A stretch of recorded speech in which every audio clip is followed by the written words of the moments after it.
नमस्कार मित्रों, आज हम देखेंगे आरपीएससी ने 2018 में जो एग्ज़ाम लिया था फर्स्ट ग्रेड का यानी वरिष्ठ अध्यापक, तो उसमें जो सेकंड पेपर था इतिहास का, तो उसका देखेंगे उसकी आंसर की क्या है। तो एक बार देखते हैं। आप देखिए, ये क्वेश्चन पेपर है प्राध्यापक प्राध्यापक हिस्ट्री 2018 का। यह एग्ज़ाम हुआ था 9 जनवरी 2020 को।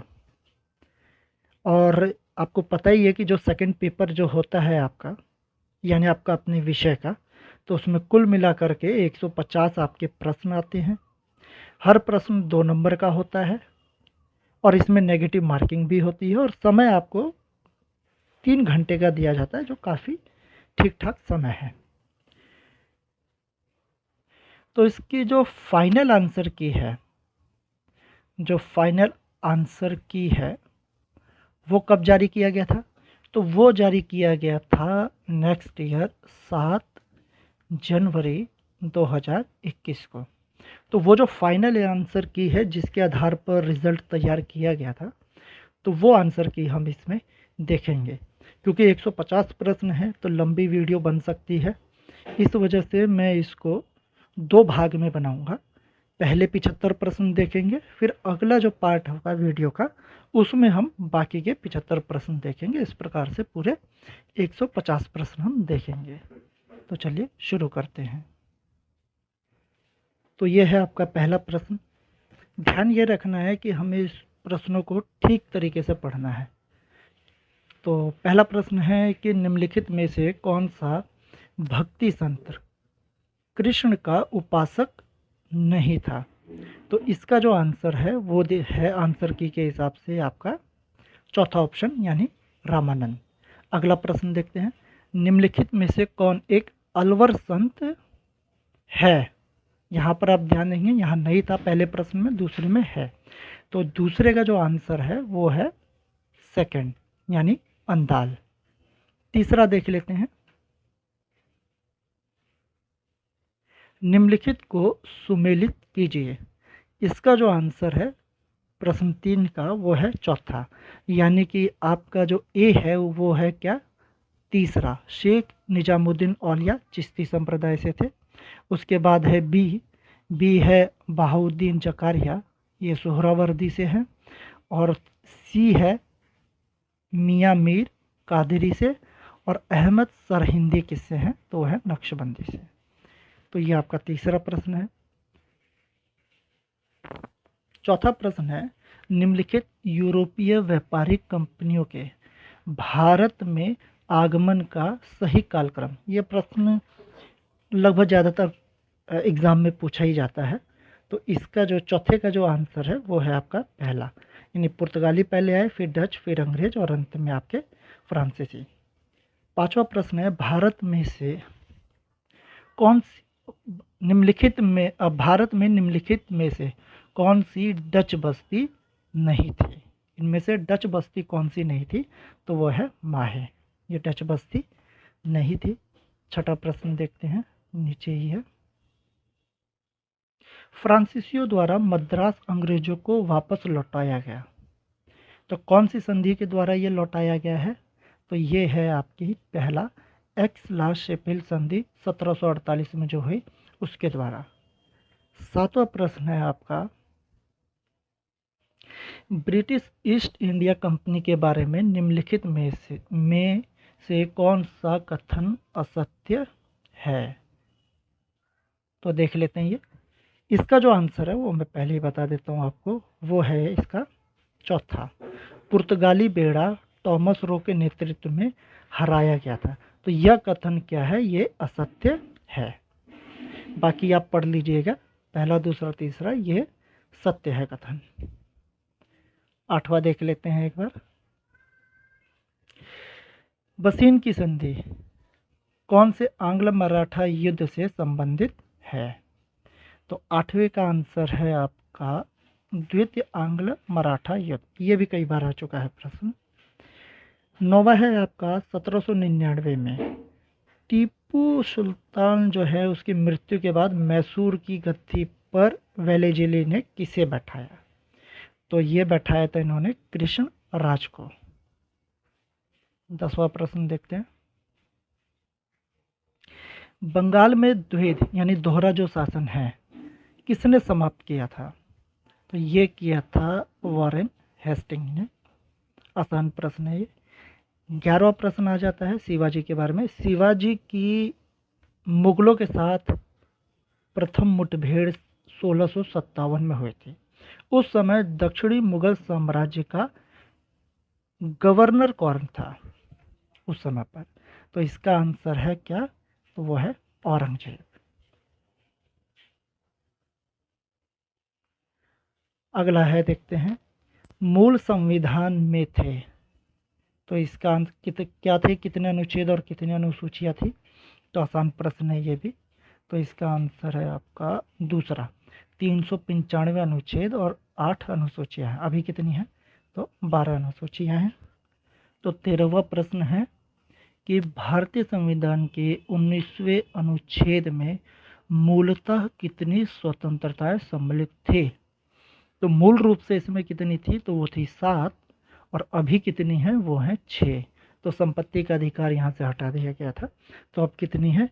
तो 7 स्वतंत्रताएं अभी हैं। तो अब देख लेते हैं 14वां प्रश्न। सॉलिडस क्या है? तो सॉलिडस क्या है? रोमन साम्राज्य द्वारा जारी स्वर्ण सिक्का। खैर लेकिन इस प्रश्न की अब अहमियत नहीं है आपके सिलेबस के अकॉर्डिंग। क्यों नहीं है? क्योंकि ये चैप्टर अब शामिल नहीं है। अब 15वां प्रश्न देखते हैं। निम्नलिखित में से कौन सा सुमेलित नहीं है? तो इसमें से कौन सा सुमेलित नहीं है? तो वो ये है चौथा, अरामाइक पश्चिमी यूरोप। 16वां प्रश्न देखते हैं। निम्नलिखित में से चीनी सभ्यता के विषय में कौन सा कथन सही है? तो इसका आंसर है आपका चौथा, यानी कि ये चारों ही जो ऑप्शन है, ये चारों ही ऑप्शन सही हैं इसके अंदर। हालांकि ये भी अब आपके सिलेबस का पार्ट नहीं है। चलिए आगे देखते हैं एक बार। 17वां प्रश्न है कि चीनी सृष्टि विषयक आख्यानों के अनुसार सृष्टिकर्ता कौन था? तो इसका आंसर है पान कु। 18वां प्रश्न है कि सक्कारा के सीढ़ीदार पिरामिड का निर्माण किस शासक की कब्र के रूप में किया गया था? तो 18वें का आंसर है आपका तीसरा, जोसेर। रानी क्लियोपेट्रा निम्नलिखित में से किससे संबंधित थी? तो ये थी आपका मिस्र से। 20वां प्रश्न है किस भौगोलिक क्षेत्र को रोमन साम्राज्य का हृदय कहा जाता है? तो ये है आपका भूमध्य सागर, क्योंकि रोमन साम्राज्य मूल रूप से भूमध्य सागर के ही चारों तरफ फैला हुआ था। अगला देखते हैं, हिजरी संवत का आरंभ किया था, किसने किया था हिजरी संवत का आरंभ? तो वो है उमर प्रथम ने। 21वें का आंसर क्या है? चौथा। 22वां देख लेते हैं एक बार। निम्नलिखित को सुमेलित कीजिए। ये मुस्लिम पद है और यह क्या है? उसका अर्थ है। तो 22वें का जो आंसर है वो क्या है आपका? चौथा। तो यानी पहले का क्या है? डी, सीरा यानी पैगंबर की जीवनी। और दूसरे का है, निशान लगा देता हूँ से, दूसरे का है आपका सी, हदीत यानी पैगंबर के कथनों और कृत्यों के अभिलेख। तीसरा है आपका सुन्नह, तो सुन्नह है बी से जुड़ा पारंपरिक सामाजिक प्रथाएं। चौथा है तफसीर, और ये है आपकी कुरान की व्याख्या, पहला। 23वां देखते हैं। तुर्कान चिहलगामी को समाप्त किसने किया? आसान प्रश्न है, कई बार आया हुआ है ये। तो ये है आपका आंसर बलबन। उलटबासी संबंधित है किस चीज़ से? तो वह है आपका कबीर दास जी से संबंधित है। प्राचीन व्यापारिक मार्ग दक्षिणा पथ, यह भी प्रश्न आ चुका है पहले भी कि विस्तृत था, तो ये कहाँ तक विस्तृत था? ये आपका पाटलिपुत्र से प्रतिष्ठान तक। शायद ये 2015 वाले में भी आया था, जहाँ तक मुझे याद है, उसमें भी ये प्रश्न आ चुका है। अच्छा, आप देखते हैं आपका 26वां। तो देखिए 26वें का आंसर एक्चुअल में डिलीट कर दिया था आयोग ने, फिर भी प्रश्न एक बार देख लेते हैं। अशोक के शासन के समय प्रांतीय राजधानी नहीं थे। तो आप देख सकते हैं ये चारों ऑप्शन है, चारों में से किसी पे को भी आयोग ने नहीं माना था, इसको डिलीट कर दिया था। 27वां देखते हैं आपका, निम्नलिखित में से कौन सा अशोक का द्विभाषिक अभिलेख है? तो 27वें का क्या है? ये दूसरा शारेकुना। और आपको पता है द्विभाषी अभिलेख ही वो माध्यम है जिसकी वजह से हम प्राचीन लिपियों को पढ़ पाते हैं। आगे देखते हैं आपका 28वां, किस पुराण में आंध्र सातवाहन शासकों की सबसे लंबी सूची है? तो वह कौन सा पुराण है? तो इसका आंसर 28वें का तीसरा मत्स्य पुराण। 29वां प्रश्न देखते हैं, गुप्त मुद्राओं के बारे में निम्नलिखित में से कौन सा कथन सत्य है? तो इसका चारों ही ऑप्शन इसके सही हैं। ये पहला भी, दूसरा भी, तीसरा भी, चौथा भी, यानी गुप्त शासकों ने सुगण स्वर्ण सिक्के जारी किए। मुद्राओं का पूर्व भाग, यानी जो पीछे वाला भाग होता है, चित्रपटल, शासनारूढ़ राजाओं को विभिन्न मुद्राओं में प्रदर्शित करता है। मुद्रा के पृष्ठ भाग पर धार्मिक प्रतीक है। ठीक है, चंद्रगुप्त आपने देखा होगा इनके सिक्के के बारे में कि लक्ष्मी जी का, गरुड़ ध्वज, बहुत सारी चीज़ें, ज़्यादातर में आपको देवियों के प्रतीक मिलेंगे ही गुप्त मुद्राओं में। और क्या है, चंद्रगुप्त द्वितीय विक्रमादित्य ने सिंहंता प्रकार के सिक्के जारी किए थे। बिल्कुल ठीक है, ये जितने भी राजा थे लगभग 5 से 6 प्रकार के सिक्के इनके जारी होते थे। जैसे अश्वमेघ प्रकार का भी जो था यज्ञ जो था, उसके भी गुप्त राजाओं ने ही जारी किए थे। आगे देखते हैं, उन साहित्यिक स्रोतों को चिन्हित कीजिए जो रामगुप्त ध्रुव देवी की कथा का उल्लेख करते हैं। तो 30वें का आंसर आपका दूसरा, यानी पहला, दूसरा और तीसरा, ये तीनों ही आंसर इसके हैं। ये रामगुप्त और ध्रुव देवी की कथा का इनमें उल्लेख है। 31वां देखते हैं, मुंडित सिर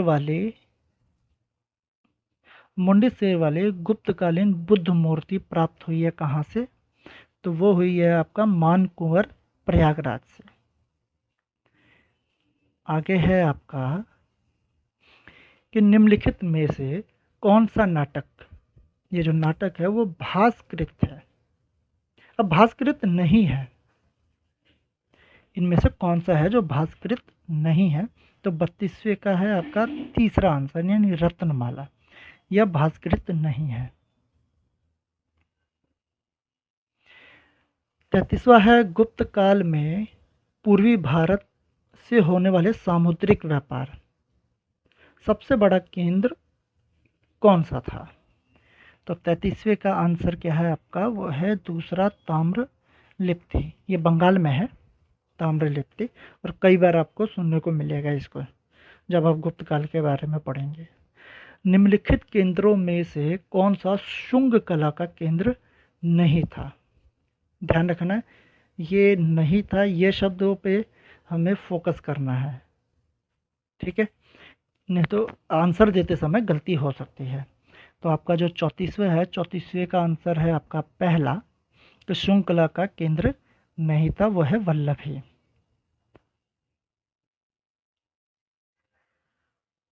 हर्ष को सकलोत्तरापथनाथ कहा गया है, तो कहाँ पर कहा गया इसको? तो इसका भी जो आंसर है वो आयोग ने डिलीट कर दिया था। तो अगला देख लेते हैं, 36वां प्रश्न है कि विद्वान जो हर्षवर्धन के दरबार में नहीं था, इनमें से कौन है जो हर्षवर्धन के दरबार में नहीं थे? तो वो है मयूर शर्मन। बाकी ये तीनों जने इसके दरबार में थे। राजपूत प्रशासन, 37वां प्रश्न है, राजपूत प्रशासन में आय और व्यय का विवरण रखने वाला अधिकारी उसको क्या कहा जाता था? तो वो कहा जाता था अक्षपटलिक। आंसर है इसका दूसरा। फिर है आपका 38वां प्रश्न है, पल्लवों के काल में शिक्षा का प्रमुख केंद्र क्या था? पल्लवों के काल में तो वह है आपकी कांची। ध्यान रखना दक्षिण भारत की बात है ये, तो ये तक्षशिला तो वैसे भी नहीं होगा। अगला है 39, संगम युगीन मंत्रियों के पद का वास्तविक नाम था, उनके पद का, मंत्रियों के पद का वास्तविक नाम क्या था? तो वह है आपका अमेचार, यानी पहला इसका आंसर है। फिर है 40वां, कौन सा इंडोनेशिया का विशालतम हिंदू मंदिर त्रिमूर्ति ब्रह्मा विष्णु और शिव को समर्पित है? तो वो है आपका प्रम्बनन मंदिर। अगला देखते हैं, कंबोडिया में अंकोरवाट मंदिर का निर्माण किसके द्वारा करवाया गया था? तो वह है सूर्यवर्मन सेकंड, इनके द्वारा करवाया गया था। निम्नलिखित में से कौन सा शहर मुगल काल में एक महत्वपूर्ण व्यापारिक केंद्र नहीं था? इनमें से कौन सा नहीं था? तो इसका आंसर है आपका गोलकुंडा।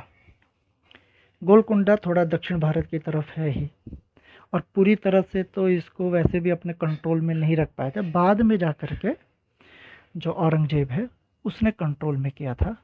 तो बदायूनी के अनुसार अकबर ने जजिया किस वर्ष समाप्त किया?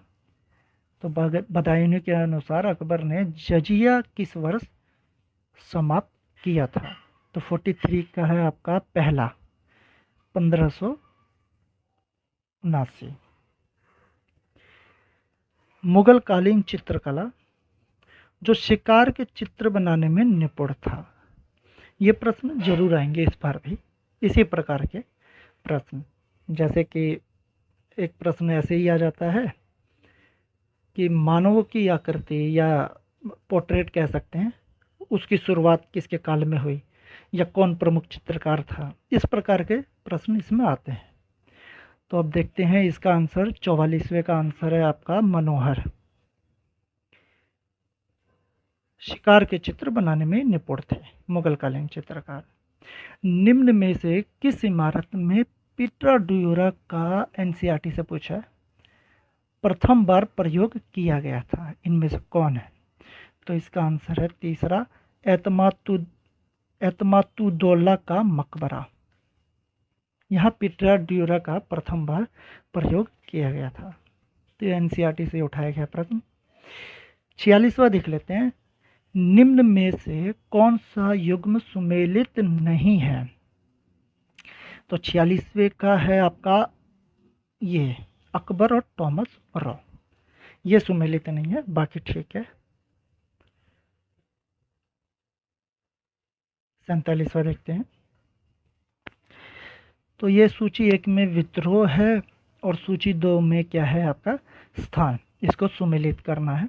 तो इसका जो आंसर है 47वें का वो है तीसरा, यानी कि जो पहला है सन्यासी विद्रोह, ये कहाँ हुआ? बंगाल में, और अब मूवी भी इस पे बन ही रही है। और उसके बाद है बी का क्या है? विजयनगरम विद्रोह, ये है आपका आधुनिक आंध्र प्रदेश में। वेलुथाम्पी विद्रोह कहाँ पर हुआ? तो ये हुआ त्रावणकोर में। और कोलियो का विद्रोह गुजरात में, ध्यान रखना। 48वां देखते हैं, राजमहल पहाड़ियों में यदि पहाड़िया जीवन का प्रतीक फावड़ा था तो संथालों का प्रतीक क्या था? तो संथालों का प्रतीक था हल। एनसीईआरटी से ही रिलेटेड आप इसे भी कह सकते हैं।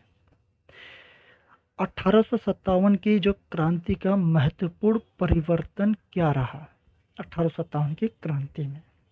तो इसका आंसर है आपका ये दूसरा, जो इम्पोर्टेंट था वो था कंपनी से हट करके और क्राउन को शक्ति का स्थानांतरण हो गया था। ये इम्पोर्टेंट है इसमें सबसे ज़्यादा। अब देखते हैं दोबारा से 10 मई 1857 को मेरठ में कौन सा अफसर कमांड कर रहा था जब सिपाहियों ने क्रांति का ऐलान किया? तो वो है जनरल ह्यूइट। पहला इसका आंसर है। क्या अनुवाद देख लेते हैं। निम्नलिखित में से किस समाचार पत्र को भारत में अंग्रेजी सरकार की कृपा दृष्टि प्राप्त थी? यहाँ उल्टा ही है। तो इसका था पहला पायोनियर। अभी भी इसकी मैगजीन और अखबार तो आता ही है। तो इसको क्या क्या है, अंग्रेजी सरकार की कृपा दृष्टि प्राप्त थी। अगला है 52 क्वेश्चन। शिकागो में विश्व धर्म संसद में विवेकानंद ने कब भाग लिया था? तो आसान प्रश्न है, कई बार हम पढ़ते ही जाते हैं। तो इसका है 1893। केशव चंद्र सेन और उनके समर्थकों ने 1866 में कौन सा समाज बनाया था? तो इसका आंसर है तीसरा, ब्रह्म समाज ऑफ इंडिया। 54 देखते हैं। स्वामी दयानंद सरस्वती की प्रसिद्ध कृति का क्या नाम है जिसमें उनके विचार प्रकाशित हैं? तो 54 का है आपका पहला आंसर है सत्यार्थ प्रकाश। आसान प्रश्न था ये भी। 1885 ईस्वी में स्थापित बॉम्बे प्रेसिडेंसी एसोसिएशन संस्था से संबंधित नहीं है। चारों में से कौन इससे संबंधित नहीं है? तो वो है आपके देवेंद्र नाथ टैगोर, या ठाकुर भी बोला जाता है इन्हें। बाकी सब लोग इससे संबंधित हैं। 56 है। सूची 1 को सूची 2 में सुमेलित कीजिए। तो 56 का जो आंसर है वो है आपका, इसका भी क्या है, तीसरा, यानी जो वर्नाकुलर प्रेस जो अधिनियम है 1878 वाला, यानी स्थानीय समाचार पत्रों पे जो एक तरीके से पाबंदी थी। तो पहले का क्या है, लॉर्ड लिटन। उसके बाद है इंडियन यूनिवर्सिटी अधिनियम 1904। तो ये आसान है आपका, लॉर्ड कर्जन। भारतीय काउंसिल अधिनियम 1909। तो ये है आपका चौथा, लॉर्ड मिंटो। आसान है एक तरीके से, आप एक दो ही पकड़ेंगे तो आसानी से पता ही चल जाएगा। और रॉलेट अधिनियम 1919, ये आपका आ जाता है चैम्सफोर्ड के साथ। भारत सरकार अधिनियम 1919 महत्वपूर्ण है क्योंकि उसने क्या शुरू किया? तो 57 का आंसर, वैसे तो यहाँ पर आंसर डिलीट कर दिया है 57 का भी और 58 का भी तो इसको बाद में हम देख लेंगे क्योंकि एक्चुअल में इसके एक से ज़्यादा आंसर है, तो इसी वजह से। और ये है आपका 58 वाला, इसका भी आंसर डिलीट कर दिया था फाइनल आंसर की के अंदर। तो फिलहाल इसको भी हम छोड़ देते हैं, बाद में डिस्कस कर लेंगे इसको। अब ये है 59। किस वर्ष में सिविल सेवा परीक्षा की अधिकतम आयु 19 वर्ष की गई थी? तो इसका आंसर है चौथा, 1878। आपको पता ही है कि उससे पहले मतलब 21 थी, फिर 19 की गई, फिर बाद में बढ़ाया गया, ये चीज़ें चल ही रही थी इसमें। और 60, तो हॉलैंड का प्रसिद्ध मानववादी साहित्यकार जिसे एक विश्व नागरिक की संज्ञा दी गई थी। तो 60वें का जो आंसर है वो है पहला, एरेस्मस। किस पुस्तिका में मार्टिन लूथर ने सन्यासी जीवन को निरर्थक बताया है? धर्म पुरुषों के विवाह की अनुशंसा की है। उस पुस्तक का नाम पूछा यहाँ पर, तो ऑन मोनास्टिस वॉस।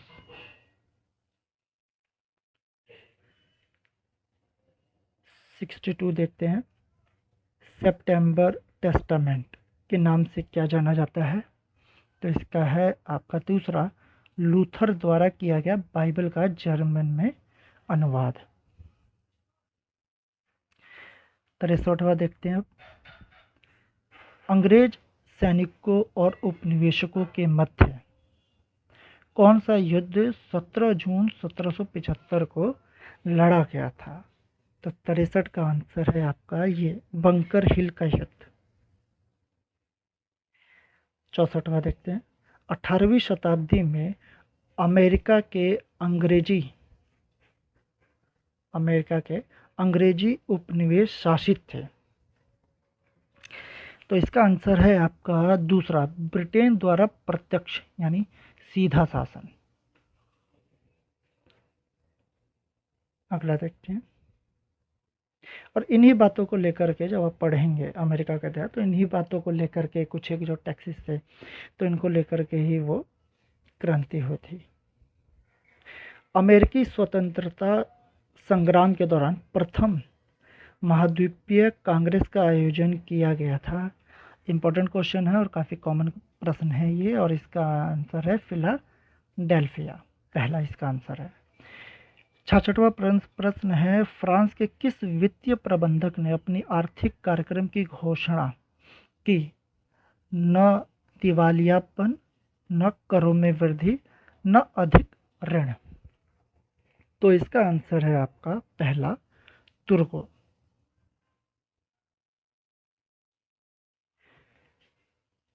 67वां है, थर्मिडोरियन प्रक्रिया यानी फ्रांस की क्रांति के दौरान इससे आशय है, तो क्या ऐसा है? इनसे आतंक के शासन की समाप्ति, पहला ऑप्शन है। 68वां प्रश्न देखते हैं। तिलसित की संधि किन दो राष्ट्रों के मध्य 1807 में की गई थी? तो इसका आंसर है आपका फ्रांस और रूस, इनके मध्य थी यह संधि। कौन सी मशीन वाटर फ्रेम और स्पिनिंग जेनी का मिश्रण थे? तो इसका आंसर आपका स्पिनिंग फ्यूल, दूसरा है इसका आंसर। अब है 70वां प्रश्न, कॉटन जिन का आविष्कार किसने किया? इसका आविष्कार किसने किया था? तो वह है एली व्हिटनी ने, तीसरा इसका आंसर है। 71वां प्रश्न है, निम्न में से कौन सा वाणिज्यवाद का आधारभूत सिद्धांत है?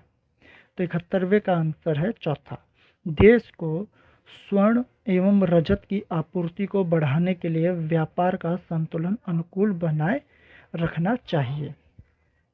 72वां देख लेते हैं कि प्लोम्बियर्स का समझौता किनके मध्य जुलाई 1858 में हुआ था?